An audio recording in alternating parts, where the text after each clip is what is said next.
근데 이 천국을 발견한 사람들이죠. 이 천국을 발견한 사람들은 어떻게 할까? 이 본문의 말씀에서 나와 있어요. 45절에서 50절까지의 말씀을 읽어보면은 밭에 감추인 보화를 발견한 사람이다. 우연히 밭일하다가 농사 짓다가 밭에 감추어진 엄청난, 아무튼 뭐 어떻게 헤아릴 수 없는 그런 엄청난 보화를 발견했다는 거예요. 그래서 너무 마음이 기뻐서 밤새 잠을 못 자고 고민하면서 어떻게 이 보화를 가슴에 품을까 그렇게 생각하다가 자기의 전 자산을 다 팔아서 그 밭을 사야 되겠다, 이렇게 해서 그렇게 해서 보화를 소유해야 되겠다, 이런 마음을 가지고 조금도 아끼지 아니하고 가산 정리해서 그 보화를 넘겨받기 위해서 밭을 샀다는 거예요. 두 번째 예는 뭐냐면은 좋은 진주를 구하러 다니는 장사와 같다는 것입니다. 자기에게 많은 진주가 있습니다. 많은 진주가 있는데 아무튼 엄청난 값어치가 나가는 이 진주를 발견한 이 장사는 자기의 모든 진주를 다 팔고서라도 그 진주를 사지 않겠느냐. 또 세 번째는 그물에 잡힌 물고기를 비유하고 있습니다. 천국은 밭이 이와 같다. 어떤 사람이 그물을 쳐가지고 많은 고기를 잡았습니다. 많은 고기를 잡았는데 거기에는 먹을 수 있는 고기가 있고 먹지 못할 고기가 있었다는 것이죠. 그래서 먹을 수 없는 고기는 버려버리고 좋은 고기만 골라서 담아왔다. 이런 말씀으로 천국은 마치 이와 같다는 거예요. 천국은 뭐 여러분 잘 아시는 대로 예수님을 발견한 사람이죠. 이 예수님을 발견한 사람, 세상에 그 무엇과도 바꿀 수 없는 보화를 발견한 사람이다. 값진 진주를 발견한 사람이다. 좋은 물고기를 잡은 것이다. 이와 같이 우리에게 비유를 하고 있습니다. 그래서 이 가장 가치 있고 귀한 것 발견한 사람들은 어떻게 그 행동을 할 것이냐. 자기의 것 다, 어떤 것을 다 소비하고 다 버리더라도 그 참된 가치를 가슴에 품고 살지 않겠느냐, 이런 말씀을 우리에게 하고 있는 것입니다. 하지만 이 본문의 말씀은 어떻게 말씀하고 있냐면은 아무에게라도 에게나 이 천국의 말씀이 들려지는 건 아니다, 이런 말씀을 하고 있는 거예요. 귀는 다 뚫려 있고 다 눈도 있고 다 생각도 있고 다 사람이 가질 수 있는 모든 건 다 가지고 있지만은 어떤 자에게는 천국의 말씀이 들릴 수도 있고 어떤 사람들에게는 천국의 말씀이 들릴 수도 없다. 그 이유가 뭘까? 그 이유가 뭐냐면은 오늘 본문의 말씀에 그 정답이 나와 있어요. 씨 뿌리는 비유를 들으라. 아무나 천국 말씀을 듣고 깨닫지 못할 때에는 악한 자가 와서 그 마음에 뿌린 것을 빼앗아 간다는 것입니다. 참 기가 막힌 말씀이에요. 어떻게 저렇게 하나님 말씀을 깨닫지 못할까? 왜 저렇게 아무리 말씀을 들려주어도 왜 이해하지 못할까? 답답한 마음은 있지만은 그 말씀을 듣지 못하게, 깨닫지 못하게 마음에 뿌린 말씀을 빼앗아가는 악한 영의 역사가 있다고 하는데, 바로 그놈이 뭐냐면은 사탄이라고 하기도 하고 마귀라고 하기도 한다는 거예요. 여러분, 성경은 마귀의 실제를 우리에게 정확하게 드러내고 있습니다. 마귀는 몽상이 아니고 그냥 꾸미는 이야기가 아니고 그냥 전해져 내려온 이야기도 아니란 말이죠. 마귀는 실제 존재한다는 거예요. 이 실제 존재한다는 마귀가 하나님의 말씀을 듣지 못하도록, 다시 말하면 예수님을 만나지 못하도록 여러 가지 방해 공작들을 해가면서 다른 생각들을 우리 생각에 집어넣어주고 다른 철학과 이론을 집어넣어서 말씀을 혼미하게 해서 마음에 뿌린 말씀을 뺏어 간다는 것입니다. 그래서 아무리 들려주어도 말씀을 어떤 이는 깨닫지 못한다라는 것이요. 그러면 또 여러분, 어떤 사람은 이런 것이 있어요. 큰 은혜를 받았습니다. 큰 은혜를 받았어요. 야, 정말 하나님 살아계시구나. 정말 나 예수 믿어야 되겠다. 이런 은혜를 받았단 말이에요. 은혜를 받았는데 그냥 조금 걸어가는가 싶더니 큰 환난과 박해가 일어나서 마음에 심은 말씀을 빼앗겨 버렸다는 거예요. 이 마음을 뭐냐면 돌밭에 떨어진 씨앗의 연재 비유를 해서 말씀을 하고 있습니다. 여러분, 우리가 살아가는 인생살이가 마냥 좋은 일만 있는 건 아니죠. 때로는 너무나도 감당하기 어려운 큰 아주 그런 환난의 바람이 불어올 수가 있다는 거예요. 다 좋은 일만 우리에게 있다고 한다면 누가 예수님을 부인하겠습니까? 근데 주님을 따라가다가 감당하지 못할 그런 시험을 만날 수가 있다는 것이죠. 어려운 일을 만날 수가 있다는 거예요. 그때 사람들의 마음은 정말로 풍전등화처럼 순식간에 넘어질 수가 있다는 거예요. 이것이 뭐냐면은 환난과 박해를 만나서 그냥 실족한 마음이 된다는 것을 말씀하고 있습니다. 세 번째 또 유형이 있습니다. 가시떨기 밭에 심겨진 씨앗을 말씀하고 있죠. 이 씨앗이라는 의미는 하나님 말씀인데 우리에게 떨어진 복음의 메시지를 말씀하고 있어요. 바로 예수님을 말씀하고 있는 것이죠. 그래서 여러분, 이 사람도 마찬가지예요. 말씀을 받고 나니 정말로 그 말씀의 비밀이 이런 것이다. 이것을 충분히 마음에 받고 은혜 생활을 하기로 마음을 정했습니다. 정말 나는 예수만 따라가야 되겠다 라고 마음을 정했는데 이 마음 한켠에 또 나도 모를 마음이 싱숭생숭 불어온다는 거예요. 그게 무엇입니까? 오늘 본문의 말씀대로 한다면은 세상의 여러 가지 유혹들입니다. 또한 재물에 대한 유혹입니다. 여러분, 세상에서 불어오는 여러 가지 바람들이 있는데 우리의 마음을 뺏어가기 위해서 여러 가지 참 바람들이 불어온다는 거예요. 세상은 늘 인생을 즐기라고 합니다. 쾌락의 삶을 추구하라고 합니다. 그리고 물질에 대한 유혹이 굉장히 우리 커요. 성공하면은 가장 대표적인 단어가 무엇입니까? 야, 너 돈 많이 벌었구나. 너 출세했구나. 그런 얘기 아니겠습니까? 근데 이런 물질과 세상의 여러 가지 유혹들이 우리의 마음을 흔들어버릴 때에 한켠에서 이 바람이 불어올 때에 너는 어떻게 할 것이냐, 이런 이야기죠. 이런 것들이 주님을 빼앗아가는 유혹의 바람들입니다. 시험의 바람들입니다. 나도 모르게 그냥 넘어져 버리는 거예요. 마음으로는 그럴 수 있지 뭐 그렇게 이해할 수는 있겠지만은 본문의 메시지에는 뭐라고 합니까? 하나님께서 추수 때에 알곡과 가라지를 나눠버리겠다, 이렇게 우리에게 말씀을 하고 있습니다. 요한계시를 보면 라오디게아 교회가 그런 교회였어요. 그 교인들은 굉장히 부유한 사람들이 많았습니다.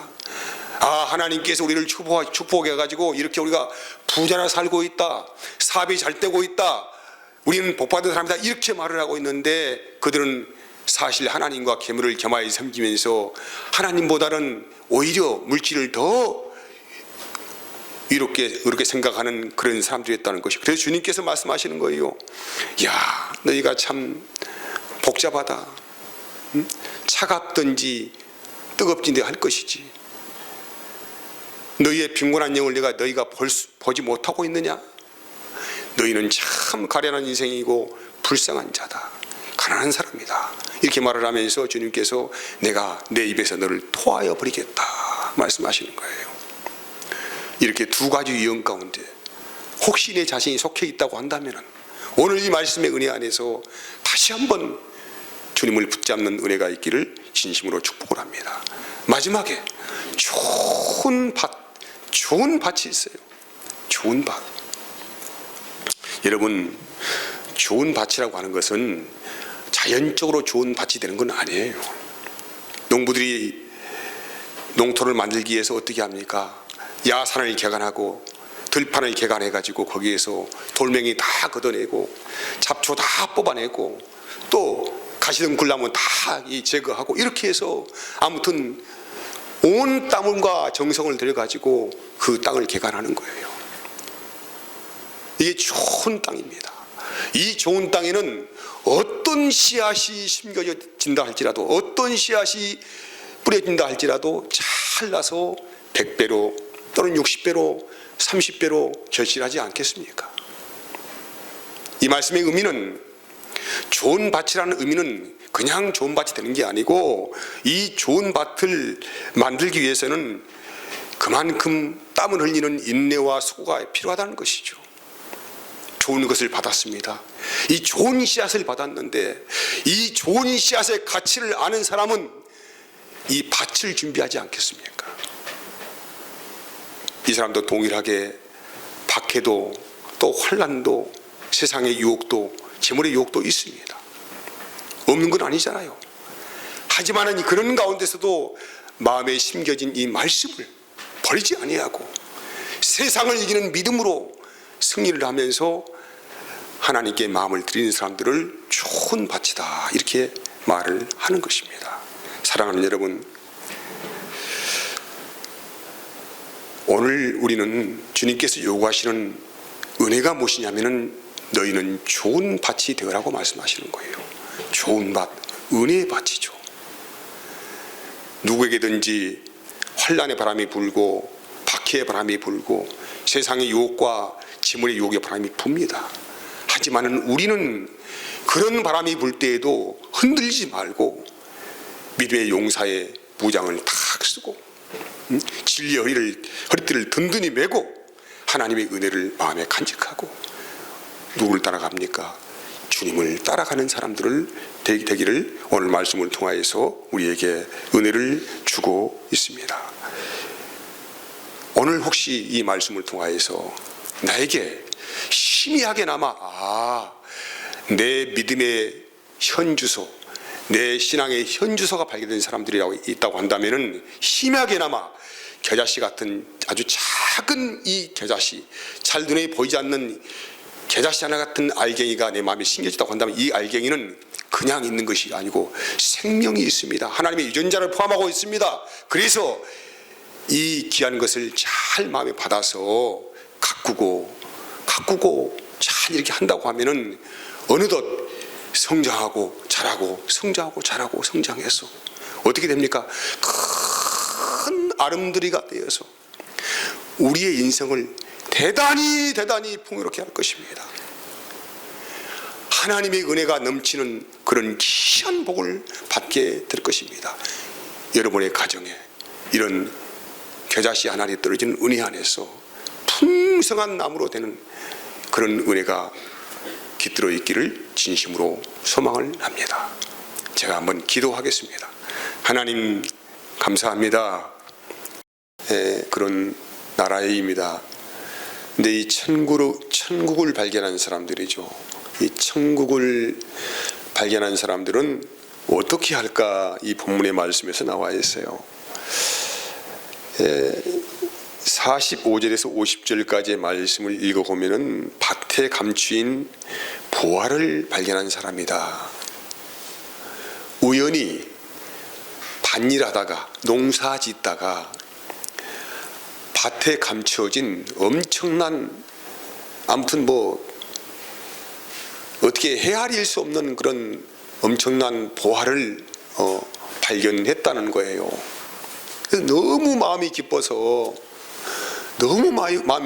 밤새 잠을 못 자고 고민하면서 어떻게 이 보화를 가슴에 품을까 그렇게 생각하다가 자기의 전 자산을 다 팔아서 그 밭을 사야 되겠다, 이렇게 해서 그렇게 해서 보화를 소유해야 되겠다, 이런 마음을 가지고 조금도 아끼지 아니하고 가산 정리해서 그 보화를 넘겨받기 위해서 밭을 샀다는 거예요. 두 번째 예는 뭐냐면은 좋은 진주를 구하러 다니는 장사와 같다는 것입니다. 자기에게 많은 진주가 있습니다. 많은 진주가 있는데 아무튼 엄청난 값어치가 나가는 이 진주를 발견한 이 장사는 자기의 모든 진주를 다 팔고서라도 그 진주를 사지 않겠느냐. 또 세 번째는 그물에 잡힌 물고기를 비유하고 있습니다. 천국은 밭이 이와 같다. 어떤 사람이 그물을 쳐가지고 많은 고기를 잡았습니다. 많은 고기를 잡았는데 거기에는 먹을 수 있는 고기가 있고 먹지 못할 고기가 있었다는 것이죠. 그래서 먹을 수 없는 고기는 버려버리고 좋은 고기만 골라서 담아왔다. 이런 말씀으로 천국은 마치 이와 같다는 거예요. 천국은 여러분 잘 아시는 대로 예수님을 발견한 사람이죠. 이 예수님을 발견한 사람, 세상에 그 무엇과도 바꿀 수 없는 보화를 발견한 사람이다. 값진 진주를 발견한 사람이다. 좋은 물고기를 잡은 것이다. 이와 같이 우리에게 비유를 하고 있습니다. 그래서 이 가장 가치 있고 귀한 것 발견한 사람들은 어떻게 그 행동을 할 것이냐. 자기의 것 다 어떤 것을 다 소비하고 다 버리더라도 그 참된 가치를 가슴에 품고 살지 않겠느냐. 이런 말씀을 우리에게 하고 있는 것입니다. 하지만 이 본문의 말씀은 어떻게 말씀하고 있냐면은 아무에게라도 에게나 이 천국의 말씀이 들려지는 건 아니다. 이런 말씀을 하고 있는 거예요.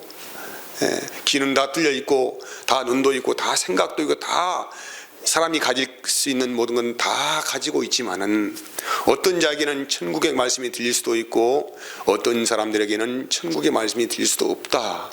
그 이유가 뭘까? 그 이유가 뭐냐면은 오늘 본문의 말씀에 그 정답이 나와 있어요. 씨 뿌리는 비유를 들으라. 아무나 천국 말씀을 듣고 깨닫지 못할 때에는 악한 자가 와서 그 마음에 뿌린 것을 빼앗아 간다는 것입니다. 참 기가 막힌 말씀이에요. 어떻게 저렇게 하나님 말씀을 깨닫지 못할까? 왜 저렇게 아무리 말씀을 들려주어도 왜 이해하지 못할까?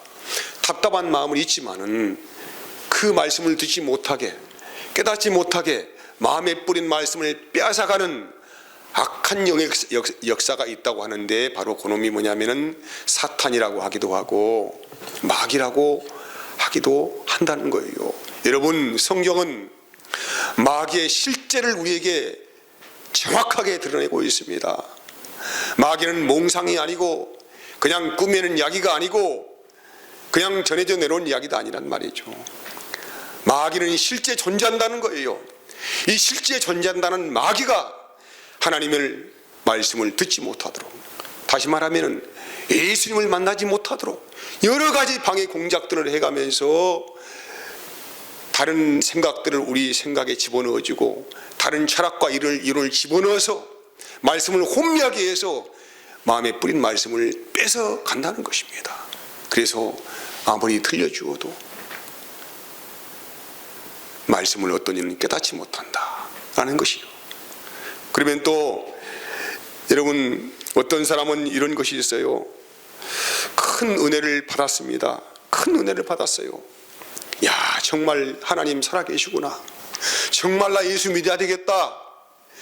이런 은혜를 받았단 말이에요. 은혜를 받았는데 그냥 조금 걸어가는가 싶더니 큰 환난과 박해가 일어나서 마음에 심은 말씀을 빼앗겨 버렸다는 거예요.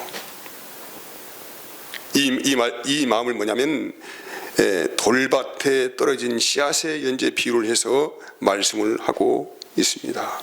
여러분, 우리가 살아가는 인생살이가 마냥 좋은 일만 있는 건 아니죠.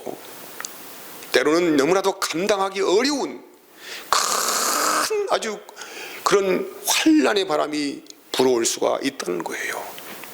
다 좋은 일만 우리에게 있다고 한다면 누가 예수님을 부인하겠습니까? 근데 주님을 따라가다가 감당하지 못할 그런 시험을 만날 수가 있다는 것이죠. 어려운 일을 만날 수가 있다는 거예요. 그때 사람들의 마음은 정말로 풍전등화처럼 순식간에 넘어질 수가 있다는 거예요. 이것이 뭐냐면은 환난과 박해를 만나서 그냥 실족한 마음이 된다는 것을 말씀하고 있습니다. 세 번째 또 유형이 있습니다. 가시떨기 밭에 심겨진 씨앗을 말씀하고 있죠. 이 씨앗이라는 의미는 하나님 말씀인데 우리에게 떨어진 복음의 메시지를 말씀하고 있어요. 바로 예수님을 말씀하고 있는 것이죠. 그래서 여러분, 이 사람도 마찬가지예요. 말씀을 받고 나니 정말로 그 말씀의 비밀이 이런 것이다, 이것을 충분히 마음에 받고 은혜 생활을 하기로 마음을 정했습니다. 정말 나는 예수만 따라가야 되겠다 라고 마음을 정했는데, 이 마음 한켠에 또 나도 모를 마음이 싱숭생숭 불어온다는 거예요. 그게 무엇입니까? 오늘 본문의 말씀대로 한다면은 세상의 여러 가지 유혹들입니다. 또한 재물에 대한 유혹입니다. 여러분, 세상에서 불어오는 여러 가지 바람들이 있는데 우리의 마음을 뺏어가기 위해서 여러 가지 참 바람들이 불어온다는 거예요. 세상은 늘 인생을 즐기라고 합니다. 쾌락의 삶을 추구하라고 합니다. 그리고 물질에 대한 유혹이 굉장히 우리 커요.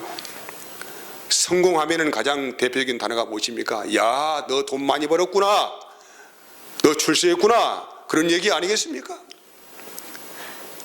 근데 이런 물질과 세상의 여러 가지 유혹들이 우리의 마음을 흔들어버릴 때에, 한켠에서 이 바람이 불어올 때에 너는 어떻게 할 것이냐, 이런 이야기죠.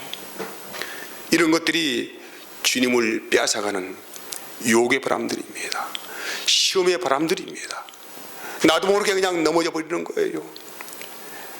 마음으로는 그럴 수 있지, 뭐 그렇게 이해할 수는 있겠지만은 본문의 메시지에는 뭐라고 합니까? 하나님께서 추수 때에 알곡과 가라지를 나눠버리겠다, 이렇게 우리에게 말씀을 하고 있습니다. 요한계시를 보면은 라오디게아 교회가 그런 교회였어요. 그 교인들은 굉장히 부유한 사람들이 많았습니다.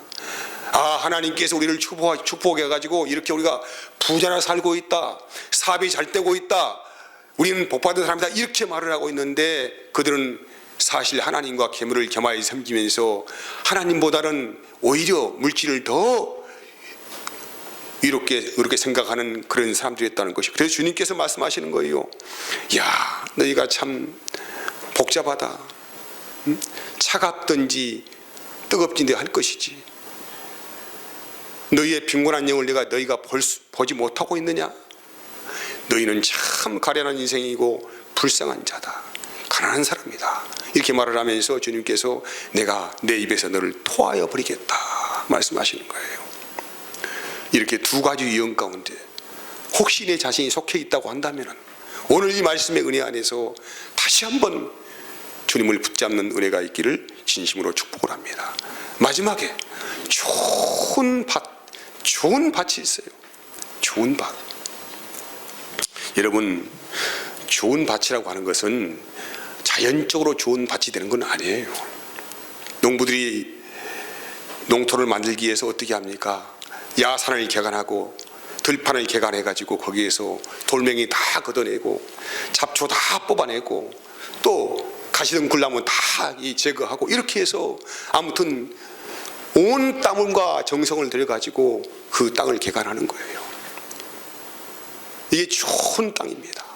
이 좋은 땅에는 어떤 씨앗이 심겨진다 할지라도, 어떤 씨앗이 뿌려진다 할지라도 잘 나서 100배로 또는 60배로 30배로 결실하지 않겠습니까?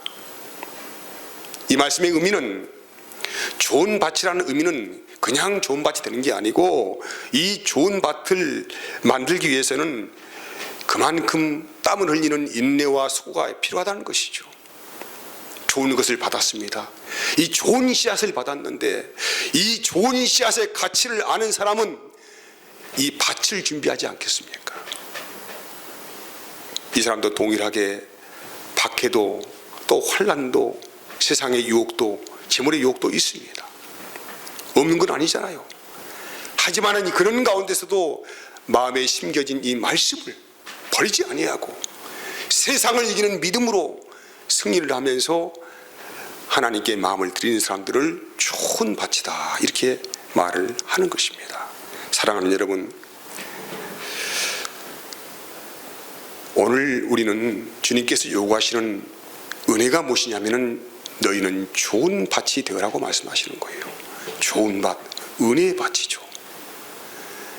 누구에게든지 환난의 바람이 불고 박해의 바람이 불고 세상의 유혹과 재물의 유혹의 바람이 붑니다. 하지만은 우리는 그런 바람이 불 때에도 흔들리지 말고 믿음의 용사의 무장을 탁 쓰고 진리의 허리띠를 든든히 메고 하나님의 은혜를 마음에 간직하고 누구를 따라갑니까? 주님을 따라가는 사람들을 되기를 오늘 말씀을 통하여서 우리에게 은혜를 주고 있습니다. 오늘 혹시 이 말씀을 통하여서 나에게 희미하게나마 내 믿음의 현주소, 내 신앙의 현주소가 발견된 사람들이 있다고 한다면은 희미하게나마 겨자씨 같은 아주 작은 이 겨자씨, 잘 눈에 보이지 않는 겨자씨 하나 같은 알갱이가 내 마음에 심겨졌다고 한다면 이 알갱이는 그냥 있는 것이 아니고 생명이 있습니다. 하나님의 유전자를 포함하고 있습니다. 그래서 이 귀한 것을 잘 마음에 받아서 가꾸고 잘 이렇게 한다고 하면은 어느덧 성장하고 자라고 성장하고 자라고 성장해서 어떻게 됩니까? 큰 아름드리가 되어서 우리의 인생을 대단히 풍요롭게 할 것입니다. 하나님의 은혜가 넘치는 그런 귀한 복을 받게 될 것입니다. 여러분의 가정에 이런 겨자씨 하나에 떨어진 은혜 안에서 풍성한 나무로 되는 그런 은혜가 깃들어 있기를 진심으로 소망을 합니다. 제가 한번 기도하겠습니다. 하나님 감사합니다.